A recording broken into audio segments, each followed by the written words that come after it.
صدق اللہ العلی العظیم وبلغنا وبلغنا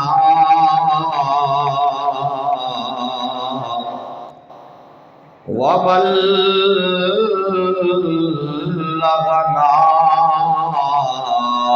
رسوله النبی الکریم الرؤوف الرحیم ان اللہ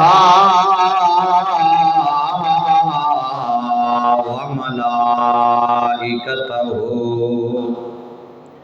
یصلون علی النبی یا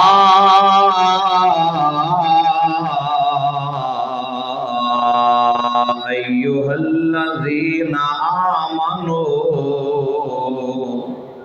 صلو علیہ وسلموا تسلیما اللہم صلی علی سیدنا و مولانا محمد وعلی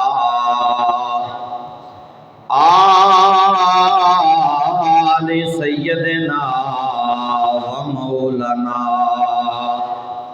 محمد وبارک وسلم وصلوا علیہ صلاۃ و سلاما علیک یا سیدی یا رسول اللہ وعلی آلک وصحابک یا سیدی یا حبیب اللہ یا الہی رحم فرما مصطفیٰ کے واسطے یا رسول اللہ کرم کیجئے خدا کے واسطے یا الہی ہر جگہ تیری عطا کا ساتھ ہو جب بڑے مشکل شہ مشکل کشا کا ساتھ ہو یا الہی دکھا دے مدینہ وہ کیسی بستی ہے جہاں دن و رات میرے مولا تیری رحمت برستی ہے خدایا بحق بنی فاطمہ کہ برقول ایمان کنی خاتمہ گرداوت امرد کنی ور قبول منو دست و دامان آل رسول امداد کن در دین و دنیا شاد کن سب رنج و غم آزاد کن یا غوث اعظم دستگیر کی محمد سے وفا تو نے کی محمد سے وفا تو نے تو ہم تیرے ہیں یہ جہاں چیز ہے کیا لوح و قلم تیرے ہیں گر در سے قرآن ہم نے نہ بلایا ہوتا یہ زمانہ نہ زمانے نے دکھایا ہوتا وہ معزز تھے زمانے میں مسلمان ہو کر ہم خطا کار ہوئے قرآن کو چھوڑ کر نہایت ہی واجب الاحترام سامعین و حاضرین حضرات اللہ رب العالمین کی حمد و ثنا کے بعد کروڑہا مرتبہ درود و سلام کا نذرانہ بارگاہ سید عالم نور مجسم شافی روز جزا مالک ہرد و سرا آمنہ کے لال مدینے کے تاجدار امت کے غمخوار بے بسوں کے والی بے سہاروں کے سہارا بے چاروں کے چارہ حضرت محمد مصطفیٰ صلی اللہ تعالی علیہ وآلہ وسلم کی بارگاہ حریم ناز میں درود و سلام پیش کرنے کے بعد دعا گو ہوں خالق کائنات مالک ارض و سماوات ہم سب کی حاضری کو اپنی بارگاہ عالیہ میں شرف قبولیت عطا فرمائے۔ آج کا یہ جمعہ شوال کا پہلا جمعہ ہے۔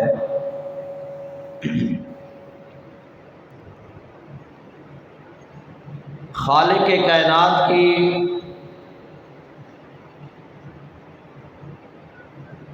بارگاہ اقدس میں اس کا شکر ادا کرنے کے لیے آج پھر ہمیں یہ موقع عنایت فرمایا گیا ہے۔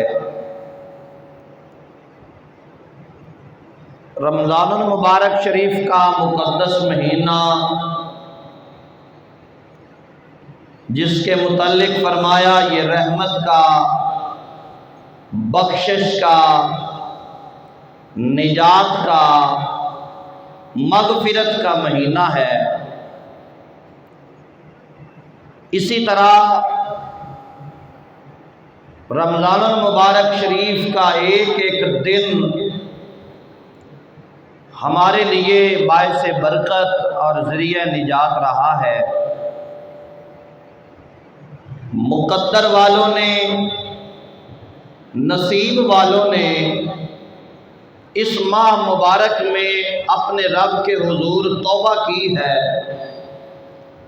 اور مالک نے ان کی توبہ کو قبول فرمایا ہے۔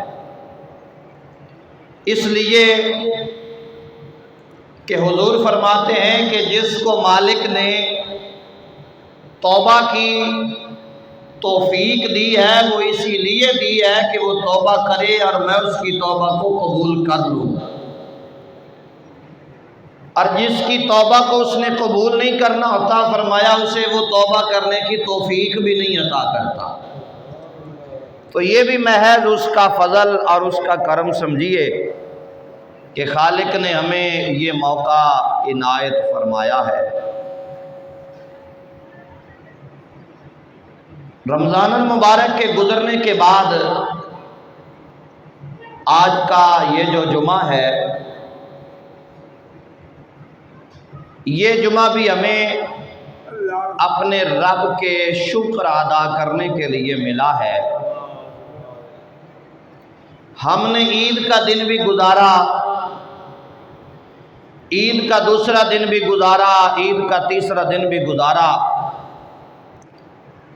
کوئی اپنے دوستوں سے مل رہا ہے، کوئی اپنے رشتہ داروں سے مل رہا ہے، کوئی عزیز و اقارب سے مل رہا ہے۔ گھر گھر میں خوشیاں منائی جا رہی ہیں، کوئی اپنے دوستوں سے مل کر خوش ہو رہا ہے، کوئی اپنے رشتہ داروں سے مل کر خوش ہو رہا ہے، اور کوئی ایسا بھی ہے جو اپنوں کی یاد میں آنسو بہا رہا ہے۔ اور یہ دن گزرا، کسی نے عید منائی ہے اور کسی نے عید گزاری ہے۔ منانے میں اور گزارنے میں بڑا فرق ہے۔ اللہ بڑا بے نیاز ہے۔ جتنے بھی احباب آپ تشریف فرما ہیں، ہم سب کی منزل وہی ہے جہاں پہ ہمارے پہلے بزرگ تشریف لے جا چکے ہیں۔ ہماری حقیقی آرام گاہ بھی وہی ہے جہاں پہ ہمارے بزرگ پہنچ چکے ہیں، اور ہم نے بھی ان کے پیچھے اسی منزل مقصود پہ جانا ہے۔ یہ دنیا اور دنیا کی یہ جاہ و حشمت کوئی منا کر اپنے دل کو سکون دے رہا ہے اور کوئی گزار کر دے رہا ہے۔ رب کریم اپنی مقدس کتاب میں واضح الفاظ میں اعلان کر رہا ہے وَهُوَ الَّذِي ذَرَأَكُمْ فِي الْأَرْضِ، اور وہ وہی ہے جس نے پھیلا دیا تمہیں زمین کے اطراف میں، وہ وہی ہے جس نے تمہیں پھیلا دیا ہے زمین کے اطراف میں، وَإِلَيْهِ تُحْشَرُونَ، اور پھر تم اسی کی جناب میں لوٹائے جاؤ گے، پھر تم اسی کی طرف پلٹائے جاؤ گے، پھر تمہیں اسی کی طرف لوٹایا جائے گا۔ آج جتنا اکڑ کر چل سکتا ہے چل لے، آخر تجھے اسی کی طرف لوٹایا جائے گا۔ آج تو انسان کو انسان نہیں سمجھتا، رب فرماتا ہے ایک وقت آئے گا جب تو بے بس پڑا ہوگا، تجھے تو اپنے آپ کے بچاؤ کے لیے بھی دوسروں کی مدد کی ضرورت ہوگی، تجھے تو کفن پہنانے کے لیے بھی دوسروں کی ضرورت ہوگی، تجھے تو غسل دینے کے لیے بھی دوسروں کی ضرورت ہوگی، تیرا تو جنازہ پڑھانے کے لیے بھی دوسروں کی ضرورت ہوگی، ارے تیرا جنازہ قبر تک پہنچانے میں بھی تو دوسروں کا محتاج ہوگا۔ اس لیے غرور، تکبر، اکڑ کر نہ چلا کر، بلکہ اتنی عاجزی اور انکساری کے ساتھ چلا کر کہ یہ دھرتی تیرے لیے رحمت کا، برکت کا ذریعہ بن جائے۔ کہیں ایسا نہ ہو کہ تیرا غرور، تیرا تکبر اور تیرا اکڑ کر چلنا زمین کو ناگوار گزرے۔ جب کوئی بندہ زمین پر قدم مارتا ہے، اکڑ کر چلتا ہے، تو یہ زمین آواز دے کر کہتی ہے ارے اکڑ کر چلنے والے، کچھ خیال کر، ایک دن آئے گا جب تو میرے اندر ہی آئے گا، پھر مجھ سے تجھے بچانے والا کوئی نہ ہوگا۔ اگر یہ چاہتا ہے کہ میں تیرے لیے ماں کی گود کی طرح بن جاؤں تو آج عاجزی اختیار کر، جب میرے اندر آئے گا تو میں تیری ماں کی پیار کی طرح تیرا استقبال کروں گی۔ تو صاف ظاہر ہے یہ تو وہ بندہ کرے گا جو دین کو سمجھنے والا ہے، جو اسلام کو سمجھنے والا ہے، جو حضور کی غلامی کی مالا اپنے گلے میں ڈالنے والا ہے۔ تو رب کریم نے ارشاد فرمایا ہم نے پھیلا دیا ہے تمہیں اس زمین کے اندر، اور پھیلایا اس لیے ہے کہ دیکھو اس زمین میں کیا کیا ہو رہا ہے۔ اس سارے نظام کو چلانے والے کو خدائے برحق کہا جاتا ہے۔ یہ میری وحدانیت کی بڑی کھلی دلیل ہے، یہ میرے وحدہ لا شریک ہونے کا واضح اعلان ہے کہ یہ زمین، یہ آسمان، یہ چاند، یہ ستارے اور یہ لہلہاتے پھل پھول، یہ سب کچھ تم دیکھ نہیں رہے؟ کہا جی مولا دیکھ رہے ہیں۔ فرمایا پھر ان میں غور کرو، ان کو بنانے والا کوئی اور نہیں ہے، وہ وہی ہے جس نے تمہیں پھیلا کر زمین کے اندر سیر و سیاحت کے لیے چھوڑ دیا ہے، وہ وہی ہے۔ پھر خالق کائنات نے ارشاد فرمایا کہ تمہیں ایک دن ایسا آئے گا وَهُوَ الَّذِي يُحْيِي وَيُمِيتُ، اللہ فرماتا ہے ایک دن ایسا آئے گا۔ یا اللہ کیسا دن ہوگا؟ فرمایا وہ وہی ہے جو تمہیں زندہ بھی کرتا ہے اور مارتا بھی ہے، وَلَهُ الْاخْتِلَافُ اللَّيْلِ وَالنَّهَارِ، اور اسی کے اختیار میں ہے گردش لیل و نہار۔ فرمایا یہ جو رات کا آنا پھر دن کا چڑھ آنا، رات کا چلا جانا، دن کا آ جانا، دن کا چلا جانا، رات کا آ جانا، فرمایا اس میں تم نے کبھی غور نہیں کیا؟ اگر تمہیں تھوڑی سی بھی عقل ہو تو فرمایا اس میں غور اور فکر کرو۔ فرمایا یہ کبھی رات آتی ہے، کبھی دن آتا ہے، کبھی دن چلا جاتا ہے، کبھی رات آ جاتی ہے، کبھی دوپہر ہوتی ہے تو کبھی شام ہوتی ہے، تو کبھی آدھی رات ہو جاتی ہے، تو کبھی سورج جوبن پر آتا ہے۔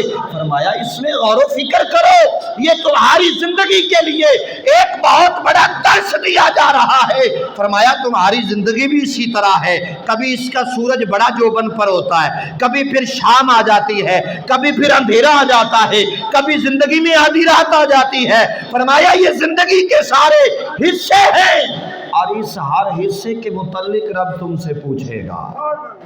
ہر حصے کے متعلق تم سے پوچھا جائے گا، تم نے کیا کیا کیا ہے؟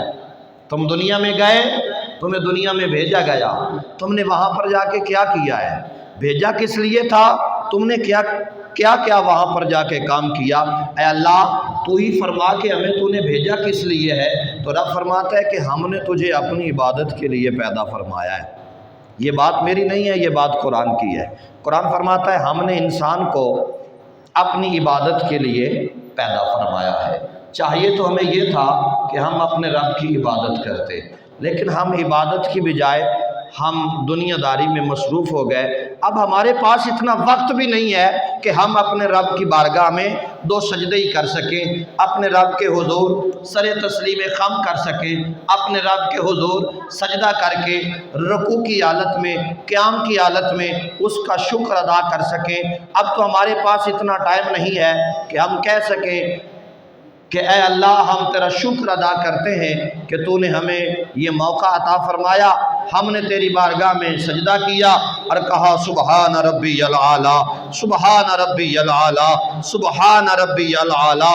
اب تو ہمارے پاس اتنا وقت بھی نہیں کہ ہم قیام کریں اور کہیں الحمدللہ رب العالمین الرحمن الرحیم مالک یوم الدین ایاک نعبد و ایاک نستعین۔ اب تو ہمارے پاس اتنا وقت نہیں ہے کہ ہم نماز کی حالت میں کہیں ربی جعلنی مقیم الصلاۃ ومن ذریتی ربنا وتقبل دعا ربنا اغفر لی ولوالدی وللمؤمنین یوم یقوم الحساب۔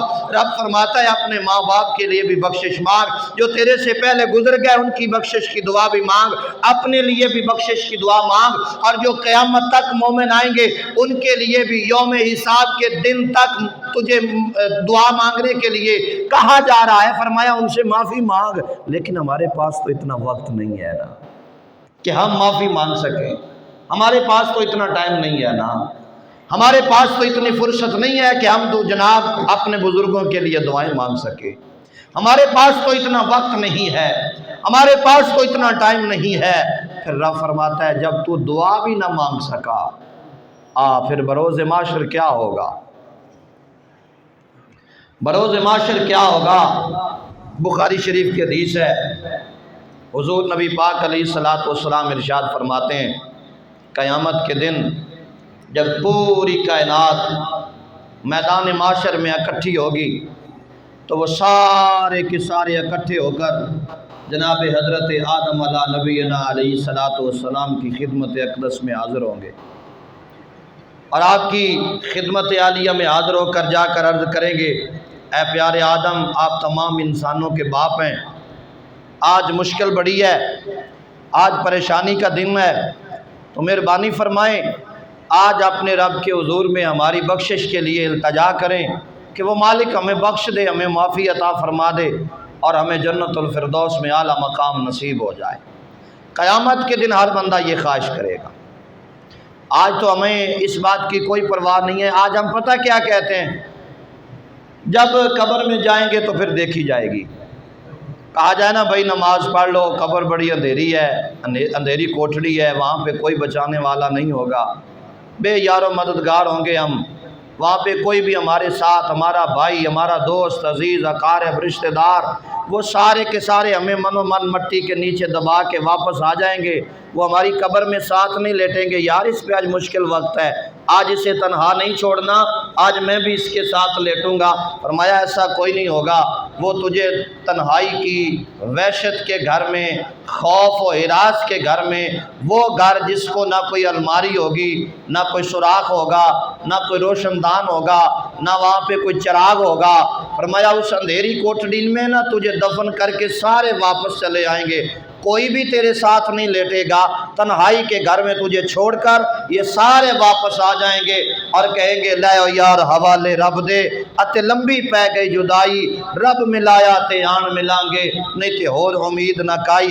آج کہا جائے بھئی نماز پڑھ لو تو کہا جاتا ہے بھئی جب قبر آئے گی دیکھا جائے گا، اس قبر میں نے جانا ہے نا تو میں خود فرشتوں سے نپٹ لوں گا، میں جانوں اور فرشتے جانے۔ آج ہم یہ بات کہہ دیتے ہیں، ہمیں پتہ نہیں کہ یہ ہم کتنا بڑا کفر کر رہے ہیں۔ بھئی کیا کر لے گا تو فرشتوں سے؟ اللہ یا رسول حق چاہیا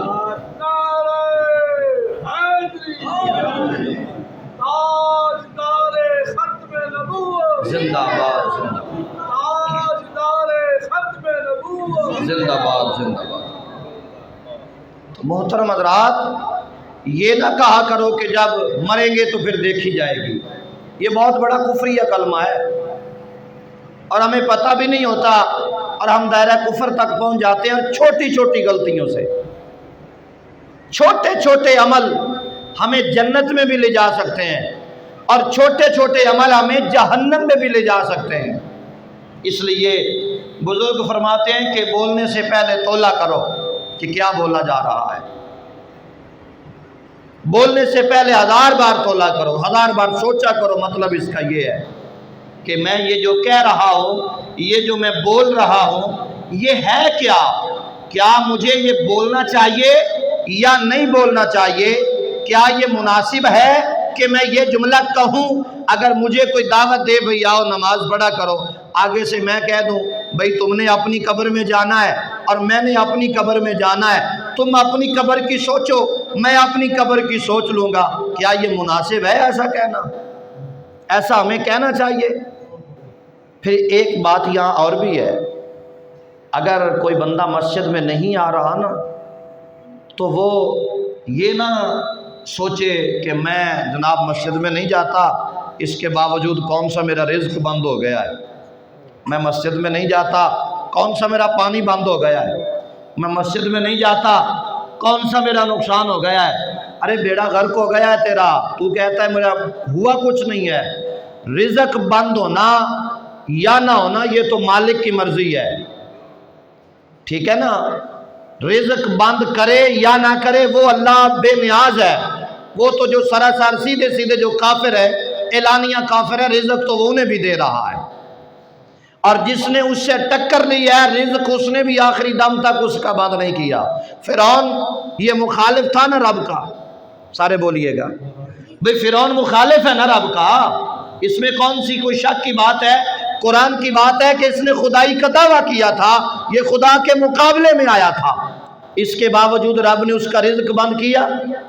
نمرود بہت بڑا، اس نے دعویٰ کیا تھا خدائی کا اور بہت بڑی مخلوق اس نے اپنے ارد گرد بٹھا رکھی تھی، رب نے اس کا رزق پھر بھی بند نہیں کیا، یہ لوگوں سے سجدے بھی کرواتا تھا، رب نے اس کا رزق بند نہیں کیا، یہ لوگوں کو کہتا تھا مجھے خدا مانو، اس کے باوجود جب لوگ اسے مانتے بھی تھے اسے سجدہ بھی کرتے تھے، لیکن رب نے اس کا رزق بند کیا نہیں۔ وہ رزق بند نہیں کرتا، وہ نسل تباہ کر دیتا ہے، وہ نسل تباہ کر دیتا ہے، وہ آخرت میں نام مٹا دیتا ہے۔ جیسے کہ ایک وہ کہاوت ہے نا کہ اگر ہمارے ساتھ کوئی عداوت رکھتا ہے، کوئی بغض رکھتا ہے نا تو ہم لاٹھی لے کے اسے مارتے نہیں ہیں، بس ہم اپنی نظروں سے اسے گرا دیتے ہیں، اپنی نظروں سے گرا دیتے ہیں، بس اتنی سی بات ہے، وہ پھرتا رہے جیسے مرضی پھرتا رہے، پھر آنکھوں میں نظروں میں اس کی کوئی حیثیت نہیں رہتی۔ رب فرماتا ہے رزق تو میں نے دینا ہے، کافر کو بھی دینا ہے، منافق کو بھی دینا ہے، ہر بندے کو دینا ہے، وہ میں نے ذمہ داری اٹھائی ہے، میں راضی کو تمہارا تو رزق میں آخری دم تک دوں گا، لیکن پتہ تب چلے گا جب تمہارا نامہ اعمال کھولا جائے گا، جب میدان معاشر میں تمہیں لایا جائے گا۔ جب میدان حشر میں تمہیں کھڑا کیا جائے گا پھر پتہ چلے گا تم نے کیا ہے۔ تو سارے کے سارے لوگ اکٹھے ہو کر جناب حضرت آدم علیہ السلام کے پاس جائیں گے اور جا کر عرض کریں گے آپ تمام نسل انسانی کے باپ ہیں اور آج ہم مشکل میں ہیں، تو آپ مہربانی فرمائیں اپنے مالک کے حضور آج التجا کریں، دعا کریں کہ خالق کائنات ہمیں جہنم سے بری کر دے اور جنت میں اعلیٰ درجہ عطا فرما دے۔ تو حضرت آدم علیہ السلام فرمائیں گے کہ جاؤ حضرت نوح علیہ السلام کے پاس اور ان سے جا کے یہ بات سارا ماجرا سناؤ۔ تو تمام جو لوگ تھے وہ سارے کے سارے حضرت نوح علیہ السلام کے پاس آئیں گے۔ تو حضرت نوح علیہ السلام کو یہ ساری بات سنائی جائے گی، تو آپ بھی کہیں گے کہ جاؤ حضرت شیس علیہ السلام کے پاس۔ وہ سارے لوگ حضرت شیس علیہ السلام کے پاس آئیں گے، وہ آگے بھیج دیں گے حضرت ادریس علیہ السلام کے پاس جاؤ، سارے لوگ حضرت ادریس علیہ السلام کے پاس آ جائیں گے۔ وہ آگے بھیج دیں گے جاؤ حضرت ابراہیم خلیل پاک کے پاس جاؤ، حضرت خلیل حضرت اسماعیل کے پاس بھیج دیں گے، حضرت اسماعیل حضرت اسحاق کے پاس بھیج دیں گے، حضرت اسحاق علیہ السلام آگے بھیج دیں گے حضرت عیسیٰ علی نبینا علیہ السلام۔ 1,20,000 نبی رسول پیغمبر ہیں، 1,24,000 کم و بیش۔ تو سوائے امام الانبیاء کے سارے نبی آگے سے آگے آگے سے آگے آگے سے آگے منتقل کرتے چلے جائیں گے۔ جب سارے لوگ حضرت عیسیٰ علیہ السلام کے پاس آئیں گے نا، تو آپ فرمائیں گے کہ اب میں تمہیں اس دروازے پہ بھیج رہا ہوں کہ اس سے آگے اور کوئی دروازہ ہے ہی نہیں۔ جو بندہ بول سکے سبحان اللہ کہہ لے۔ سبحان اللہ کہنے میں کوئی حرج نہیں ہے، جو بندہ اپنی مرضی سے بولنا چاہتا ہے بول دے ذرا سبحان اللہ۔ اس کا معنی بڑا سادہ سا ہے، اللہ تو پاک ہے۔ جو اللہ کو پاک کہے، اللہ کی تعریف کرے، اللہ کی حمد کرے، اس کی شان بیان کرے، تو مالک فرماتا ہے جب بندہ میری شان بیان کرتا ہے نا، تو پھر میں اپنی شایان شان اس کی شان بڑھا دیتا ہوں۔ اب یہ تو ہر بندہ چاہتا ہے کہ میری شان بلند ہو، یہ تو ہر بندہ چاہتا ہے میرا مقام بلند ہو۔ ہم میں سے کوئی بندہ ایسا ہے جو کہے کہ میں ذلیل ہو جاؤں؟ کوئی بندہ ایسا نہیں ہے، وہ عربی ہو، وہ اجمی ہو، وہ گورا ہو، وہ کالا ہو، وہ یہاں کا رہنے والا ہو، وہ کسی اور جگہ سے اس کا تعلق ہو، کوئی بندہ یہ نہیں کہتا کہ میں ذلیل ہو جاؤں۔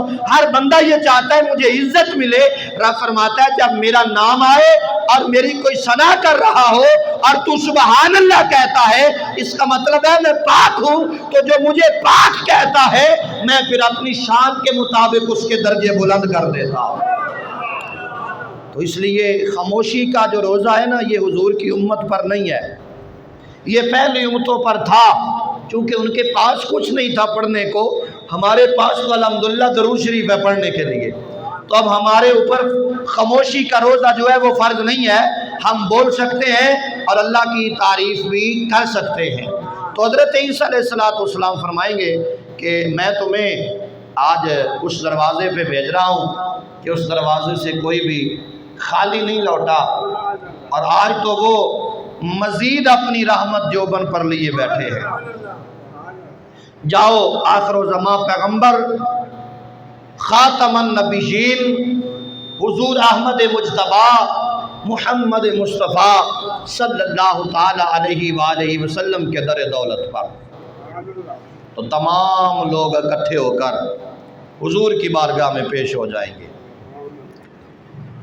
جب حضور کی بارگاہ اقدس میں حاضر ہوں گے، حضور کی عدالت میں پیش ہوں گے سارے لوگ، تو نبی پاک علیہ السلام کی خدمت عالیہ میں عرض کریں گے اے اللہ کے پیارے رسول، اب تو آپ ہی کا دروازہ رہ گیا تھا جس دروازے پہ ہم آ گئے ہیں، اگر آپ کے دروازے سے بھی خالی لوٹا دیے گئے تو پھر ہمارا حامی و ناصر کون ہوگا؟ تو حضور نبی پاک علیہ السلام اسی وقت اپنا سر انور سجدے میں رکھیں گے۔ یہ بخاری شریف کی حدیث ہے۔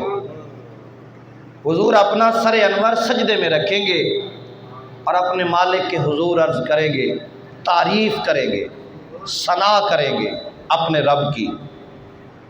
اے اللہ تو بڑا کریم ہے، اے اللہ تو بڑا رحیم ہے، اے اللہ تو بہت بڑا مہربان ہے، اے اللہ تو ہی سجدے کے لائق ہے۔ تو آواز لم یزل آئے گی، اے محبوب آج آپ اپنا سر انور اٹھائیے، آج سر جھکا کر نہیں، آج سر اٹھا کر بات کیجئے۔ پورے میدان حشر میں سوائے میرے آقا کے اور کسی کو سر اٹھانے کی اجازت نہیں ہوگی۔ میدان معاشر میں میرے آقا کی ذات ہوگی جن کے متعلق خدا فرمائے گا محبوبہ آج سر کو اٹھائیے اور مانگیے، آپ آج مانگتے جائیے، آج خدا آپ کو عطا کرتا جائے گا، اور آج آپ کا رب آپ کو اتنا دے گا کہ آپ راضی ہو جائیں گے۔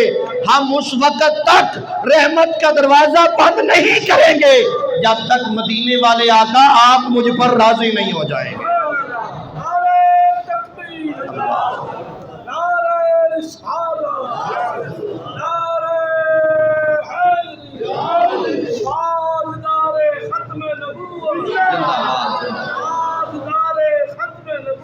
زندہ باد۔ تو اس کا مطلب یہ ہے کہ بروز معاشر جب ہم پر سب سے زیادہ مشکل گھڑی ہوگی تو اس وقت بھی ہماری خیر خواہی کے لیے آمنہ کے لال ہی اٹھیں گے، وہ رسول اٹھیں گے جن کی ختم نبوت کا آج ہم نعرہ لگا رہے ہیں، وہ رسول اپنے رب کے حضور میں سجدہ کریں گے جن کی آج عزت و ناموس کی پہرہ داری ہم پر فرض عین ہے۔ تو اس لیے محترم حضرات آئیے دعوت فکر دے رہا ہوں حضور کے تمام چاہنے والوں کو، حضور کے تمام غلاموں کو۔ جیسا کہ آج کل یہ ماحول چل رہا ہے، ہالینڈ کے اندر اور فرانس کے اندر ایک بار پھر حضور نبی پاک علیہ السلام کی عزت و ناموس پر حملہ کیا گیا، اور پاکستان کے اندر بھی ایسے لوگ موجود ہیں جنہوں نے 295 کو ختم کرنے کے لیے خط لکھ دیے ہیں۔ اب کون انکار کر سکتا ہے؟ اب تو خطوط ثبوت دے رہے ہیں کہ یہ 295 کو ختم کیا جائے۔ یہ بہت غلط استعمال ہو رہا ہے۔ اصل یہ لبرل قسم کے جو لوگ ہیں ان کا مقصد یہ ہے کہ جب 295 ختم ہو جائے گی تو پھر جیسے ہمارے منہ میں بک بک آئے ہم کرتے رہیں گے، ہم سے پوچھنے والا کوئی نہ ہوگا۔ لیکن یہ بھول ہے، 295 کبھی ختم نہیں ہو سکتی، اور ہم تمام ان ذمہ داران کو اور تمام سرکاری اداروں کو یہ پیغام دینا چاہتے ہیں کہ 295 کو ختم نہ کیا جائے۔ اگر 295 ختم ہوتی ہے تو آپ کو نہیں پتا کہ کتنا بڑا نقصان ہوگا، پھر بعد میں یہ معاملہ کنٹرول بھی نہ ہو پائے گا۔ اس لیے آج وقت ہے ہوش کی ناخن لینا، اور کوئی بھی ایسا دین کے معاملے میں ایسا کوئی بھی عمل نہ کرنا کہ جس کی وجہ سے پچھتانا پڑے، اس لیے کہ پہلے تم نے غازی ممتاز کو پھٹے لگایا اور آج تک تم ذلیل ہو رہے ہو۔ مزید ذلالت نہ خریدو، اس لیے اس کی یہی ایک ہی بات ہے اس کے لیے کہ 295 پہ پہرا دو، اور نبی پاک کی عزت و ناموس پر پہرا دو گے تو رب کعبہ کی عزت کی قسم ہے رب غیب کے خزانے سے مدد فرمائے گا۔ اگر ساری دنیا بھی دشمن بن جائے تو کوئی پرواہ نہیں ہے، بس ایک ہی ہمارا مطالبہ ہے کہ محمد سے وفاتوں نے تو ہم تیرے ہیں، یہ جہاں چیز ہے کیا لوہو قلم تیرے ہیں، اور گردن سے قرآن ہم نے نہ بلایا ہوتا، یہ زمانہ نہ زمانے نے دکھایا ہوتا۔ آج ہماری ضلالت اور گمراہی کی وجہ نبی پاک کے دین سے دوری ہے، اور حضور نبی پاک علیہ السلام کے دین سے دوری جہنم کا سبب ہے، جہنم کا راستہ ہے پھر ہمارے لیے۔ آج اگر ہم اپنے لیڈر کے لیے، وہ لیڈر پتہ نہیں جنازے میں بھی اس نے آنا ہے یا نہیں آنا، بلکہ 100% نہیں آنا، کب آتے ہیں یہ تو لوگ اس وقت ہی آتے ہیں جب ووٹ لینے کا وقت ہوتا ہے۔ کوئی بندہ ناراض نہ ہو، بات حقیقت میں یہی ہے۔ جب الیکشن قریب آتا ہے تو اس وقت یہ لوگ آتے ہیں، آگے پیچھے تو یہ غریب کی تو بات ہی نہیں سنتے۔ ووٹ آپ دیتے ہیں، سپورٹ آپ کرتے ہیں، لڑائی جھگڑے آپ کرتے ہیں، سکے بھائی سے تعلق آپ کے خراب ہوتے ہیں، رشتہ داریاں آپس میں آپ کی بٹ جاتی ہیں، وہ تو سارے اوپر اکٹھے بیٹھ کر کھاتے پیتے ہیں، ان کا کوئی نقصان نہیں ہے، تباہی اور بربادی آپ کی ہوتی ہے، آپ کی رشتہ داریاں ختم ہوتی ہیں۔ اب یہ صورتحال ہے کہ ایک گھر میں اگر دو بھائی ہیں، ایک جناب نون لیگ کا ہوگا، دوسرا پی ٹی آئی کا ہوگا، ایک پی ٹی آئی کی طرف کھینچے گا، دوسرا نون لیگ کی طرف کھینچے گا۔ بتاؤ، ایک خاندان کے اندر دو بھائی تھے، انہوں نے دو بھائیوں کو آپس میں نہیں بیٹھنے دیا، ذلیل و رسوا کر دیا۔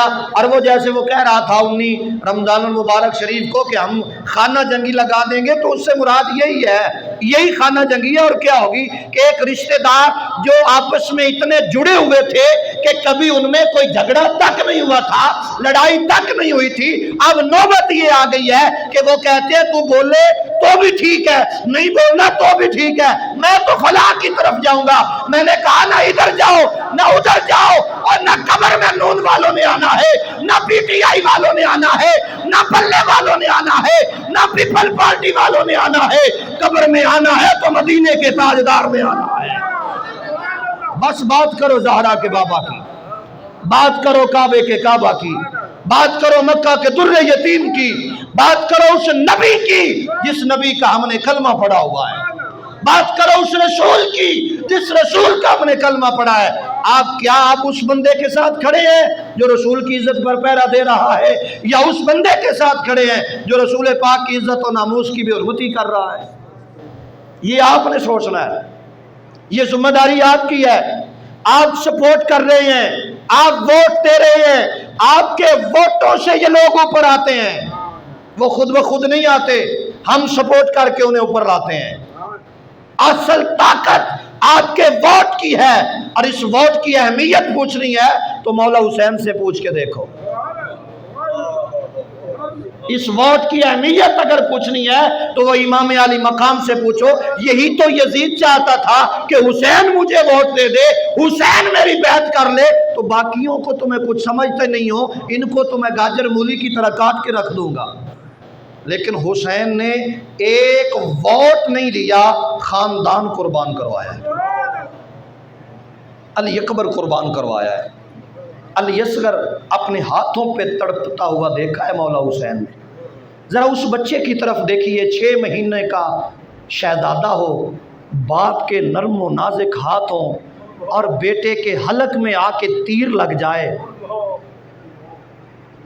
اس کیفیت کو ذرا دیکھنا، محسوس کرنا، ایمان کی حرارت سے ذرا تمام تر جماعتوں سے باہر نکل کر، پی ٹی آئی کا جنون اتار کر، نون لیگ کا جنون اتار کر، اور پیپل پارٹی کا جنون اتار کر، ایز اے مومن، ایز اے مسلمان اور حضور کے امتی ہونے کی حیثیت سے ذرا وہ منظر سامنے دیکھ کہ سامنے مولا حسین کھڑے ہیں، ان کے ہاتھ میں ان کا شہزادہ ہے، اور ادھر کمینہ ہرمل تیر مار کر ننھے شہزادے کو جو اپنے باپ کی چھاتی سے لگا ہوا تھا تڑپا رہا ہے۔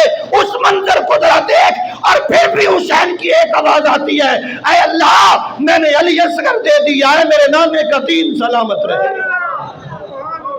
اس ذرا منظر کو دیکھ، اس ذرا کیفیت کو دیکھ۔ تو محترم حضرات، اس لیے میں دعوت فکر دے رہا ہوں کہ آؤ حضور کی امت میں کھڑے ہو جاؤ، حضور کے دین کے لیے کھڑے ہو جاؤ، اور حضور کی عزت و ناموس کے لیے کھڑے ہو جاؤ۔ اس لیے کہ رب کا قرآن کہتا ہے، میری بات نہیں ہے، رب کا قرآن کہتا ہے ایک وقت ایسا آئے گا، ایک وقت ایسا آئے گا، ایک لمحہ ایسا آئے گا جب تم اپنے مالک کے حضور اپنے انجام کے لیے پہنچو گے۔ فیصلہ مالک نے کرنا ہے، فیصلہ ہمارے رب کا ہوگا، فیصلہ ہمارے رب کا ہوگا۔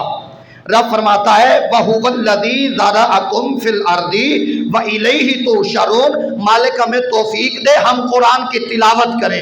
یہ میرے سامنے قرآن ہے، میں نے اپنے ہاتھوں پہ قرآن اٹھایا ہوا ہے۔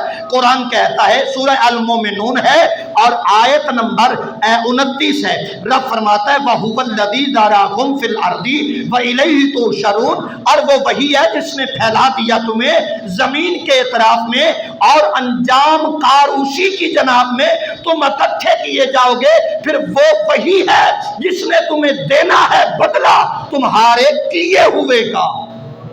تو صاف ظاہر ہے ہم جو یہاں پہ کریں گے اسی کا انجام ملے گا نا۔ ایک بندہ گندم بو رہا ہے تو وہ وہاں سے چاول کاٹ سکتا ہے؟ سارے بولیے گا ذرا۔ جب گندم بوئی جائے گی تو گندم کاٹی جائے گی، چاول اگر اگایا جائے تو چاول کاٹا جائے گا، مکئی اگر جناب والا اگائی جائے تو مکئی اگے گی۔ جو ہم نے اپنے اعمال بنائے ہیں صلہ تو ہمیں وہی ملے گا، اجر تو ہمیں اسی کا ملے گا، صلہ ہمیں اسی کا ملے گا۔ تو پھر کیوں نہ ہو کہ ہم اپنے اعمال کو، اپنے کردار کو نبی پاک کی عزت و ناموس اور حضور کی حرمت اور حضور کے دین کے مطابق اپنی سیرت کو بنا لیں، تاکہ اس دنیا سے جانے کے بعد ہمیں پریشانی نہ ہو۔ جب ہم قبر میں جائیں نا تو زہرا کا بابا پہلے تشریف لے آئے۔ بس بات اتنی سی ہے۔ میں نے کون سا وزیر اعظم کی کرسی پہ بیٹھنا ہے؟ ہمیں کوئی وزارتیں وزورتیں نہیں چاہیے، اور نہ ہم نے لینی ہے اور نہ ہمیں ان کی ضرورت ہے، اس لیے کہ ممبر رسول سے بڑا اور کوئی ممبر ہے ہی نہیں، اس تخت سے بڑا اور کوئی تخت ہے ہی نہیں۔ یہ وہ ممبر ہے کہ اگر کوئی وزیر اعظم بھی ہے تو وہ بھی اس کے پیچھے کھڑا ہوتا ہے، کوئی وزیر اعلیٰ بھی ہے تو وہ بھی اس کے پیچھے کھڑا ہوتا ہے، کوئی جتنا بڑے عہدے پر ہو وہ اس کے پیچھے ہی کھڑا ہوتا ہے، آگے نہیں کھڑا ہو سکتا۔ اس سے بڑا اور کوئی مقام نہیں ہے۔ لیکن حقیقت سے پردہ اٹھانا یہ میری ڈیوٹی ہے، یہ میری ذمہ داری ہے، اور یہ میں آخری دم تک نبھاتا رہوں گا، چاہے اس کے لیے میری کوئی مخالفت کرے، چاہے اس کے لیے مجھ پہ کوئی پرچے کاٹے، وہ اس کی اپنی مرضی ہے، نصیب اپنا اپنا، مقدر اپنا اپنا۔ ہم پہ اگر پرچہ بھی ہوا تو حضور کی عزت پر پہرہ داری کا، تو اس سے بڑا اور اعزاز کیا ہو سکتا ہے؟ اس لیے میں دعوت فکر دے رہا ہوں، آپ میرے لیے سب قابل عزت ہیں۔ میرے لیے کوئی ایسا نہیں ہے کہ اگر کوئی غریب آتا ہے تو اس کی حیثیت نہیں ہے، اور اگر کوئی امیر آتا ہے تو میرے سر کا تاج ہے، نا، میرے لیے سب برابر ہے۔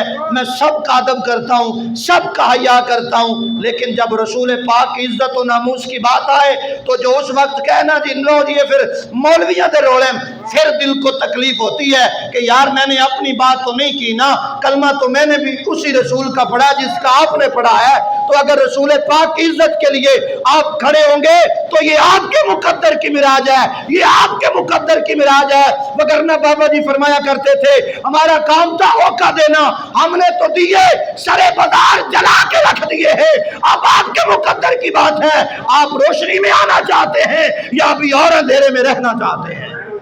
جو ہماری ڈیوٹی تھی ہم نے تو وہ پوری کر دی۔ اور ایک بڑی اہم بات آپ سے کرنا چاہتا ہوں، یہ تقریباً کوئی 2-2.5 ماہ ہو گئے ہیں مسلسل یہ باتیں ہو رہی ہیں۔ ہر جگہ پہ جمعرات کو مسجد کے لیے فنڈ اکٹھا ہوتا ہے، اس جگہ پہ کوئی انوکھا نہیں ہوتا۔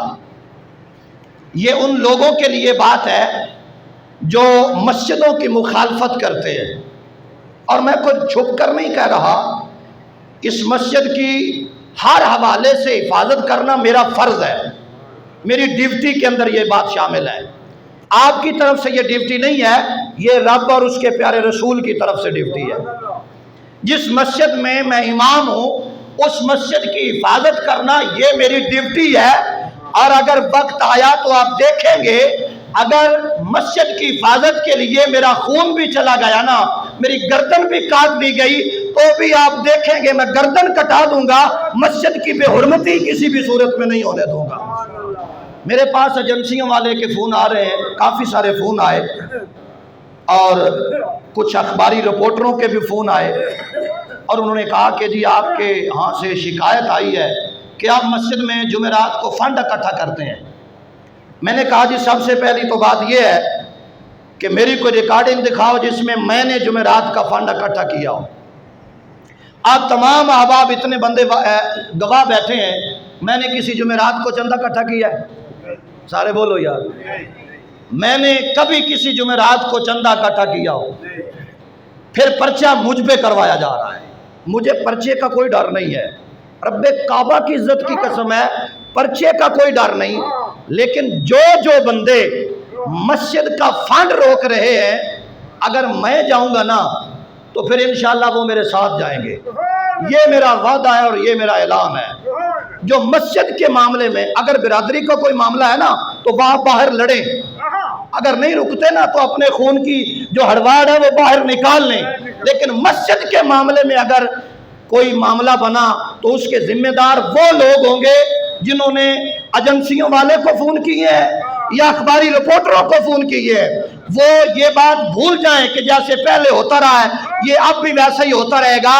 اگر اب پرچہ ایک امام مسجد پہ ہوگا نا تو وہ صرف ایک امام مسجد پہ نہیں ہوگا، اب وہ لوگ ساتھ ہوں گے جنہوں نے یہ درخواستیں دی ہیں اور جنہوں نے ایجنسی والے کو فون کیا ہے، ان کے نام بھی میرے پاس ہیں۔ ہاں وہ بھول جائیں۔ اور جتنا بھی اگر یہ جمعرات کا فنڈ اکٹھا ہونا بند ہوتا ہے تو پھر اس کا جتنا خرچہ ہوگا مسجد کا وہ لوگ ادا کریں گے جنہوں نے فون کر کے بتایا ہے کہ جناب وہاں پہ فنڈ ہو رہا ہے۔ کیا اڈے والی مسجد پہ فنڈ نہیں ہوتا؟ نواب بھوتی میں نہیں ہوتا؟ کون سا گاؤں ہے جہاں پہ فنڈ اکٹھا نہیں ہوتا؟ یہاں پہ عجیب سی دشمنی ہے بھئی برادری کا معاملہ، میاں عابد یہ بیٹھا ہے، باہر لے جاؤ جا کے قتل کر دو اسے اگر اتنی عداوت ہے۔ فنڈ کوئی اکٹھا کرتا ہے، پرچہ کسی پہ کاٹا جاتا ہے۔ تو خدا رہا میں دعوت فکر دے رہا ہوں، یہ مسجد کا معاملہ ہے اور مسجد کے معاملے میں کوئی اٹھے یا نہ اٹھے یہ فقیر ضرور اٹھے گا، میں ضرور اٹھوں گا اور مسجد کی عزت و ناموس کے لیے آخری دم تک میں پہرا دوں گا۔ اس میں کوئی بندہ بھی ہو، میں نے کسی کو نامینیٹ نہیں کیا لیکن ان کے نام میرے پاس موجود ہیں، ان کے ناموں کا مجھے پتہ ہے جنہوں نے فون کیے ہیں۔ اس لیے میں یہ دعوت دے رہا ہوں مسجد کے معاملے میں کوئی بندہ اس طرح کی حرکتیں نہ کرے جس میں مسجد کا نقصان ہو۔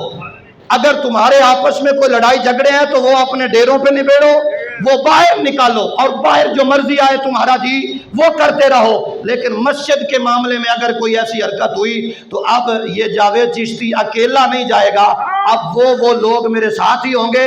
اور اگر میں نے ضمانت بھی نہیں کروانی، میں اگر 10 مہینے اندر رہوں گا تو انہیں سال پورا نہ رکھوں تو پھر کہنا وہ وقت چلا گیا کہ جیسا آپ کا جی آیا آپ کرتے پھرے۔ اللہ اپنے محبوب کے صدقے سے آپ جتنے آپ تشریف لائے اللہ آپ کو جزائے خیر عطا فرمائے۔ آپ مسجد کے معاملے میں کھڑے ہوں گے یا نہیں ہوں گے؟ سارے بولو کھڑے ہوں گے یا نہیں ہوں گے؟ مسجد کے معاملے میں اگر ہمیں جانیں دینی پڑی، رب کعبہ کی عزت کی قسم ہے سب سے پہلے میں جان کا نذرانہ دوں گا، لیکن مسجد کو ہم بند نہیں ہونے دیں گے۔ جنہوں نے کہا ہے نا کہ ہم 6 مہینے میں مسجد کو تالا لگوا دیں گے، پتر آلے و کاکا جمعہ ہی نہیں جڑا مسجد کو تالا لگواوے۔ رب کعبہ دی عزت دی قسم ہے محمد عربی دے غلام زندہ نے انہاں دے ہوندے مسجداں نوں کدی تالے لگ ہی نہیں سکدے۔ اللہ اپنے محبوب دے صدقے تہاڈی میری سب دی حاضری قبول فرمائے۔ اے آستانہ عالیہ حضور بابا میاں رحمت صاحب دی مرکزی جامع مسجد ہے، کوشش کرنا ہے ہر بندہ 5 ٹائم دی نماز با جماعت آ کے ادا کرے اور کثرت نال تے پابندی دے نال تے خشوع و خضوع دے نال مالک ایتھے بھی عزت دے گا، قبر حشر وچ بھی عزت دے گا۔